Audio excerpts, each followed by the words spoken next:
இந்த மங்கள குங்குமமானது மீனாட்சிக்கு மட்டுமே உரியது நிச்சயமாக சொல்ல முடியும். என்ன காரணம்னா, மற்ற ஊர்கள்லலாம் வந்து இப்போ விபூதி தயார் செய்யக்கூடிய இடம் தான் பழனின்னு சொல்லுவாங்க.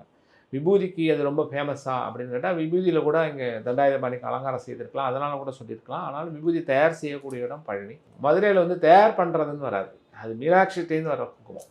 மீனாட்சிகிட்டேருந்து வர்ற குங்குமம் வந்து ரொம்ப ரொம்ப விசேஷமானது. மங்கையர்கள் பெண்கள் வந்து முக்கியமாக திலகமாக நெற்றியிலையும் வகுட்டிலையும் வச்சுக்குவாங்க.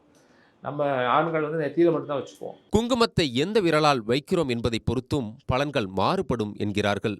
மோதிர விரலால் குங்குமம் இடுவது சாந்தி தரும் என்றால், நடுவிரலால் குங்குமத்தை வைக்கும்போது ஆயுள் பெருகும் என்கிறார்கள். அதேபோல பெருவிரலால் குங்குமத்தை வைத்தால் படைப்பாற்றல் பெருகும் என்கிறார்கள். மோதிர விரலில் வைக்கணும். குங்குமத்தை எடுத்து குனிஞ்சிட்டு அப்படி நிமிர்ந்து அப்படி நல்லா வச்சுக்கணும்.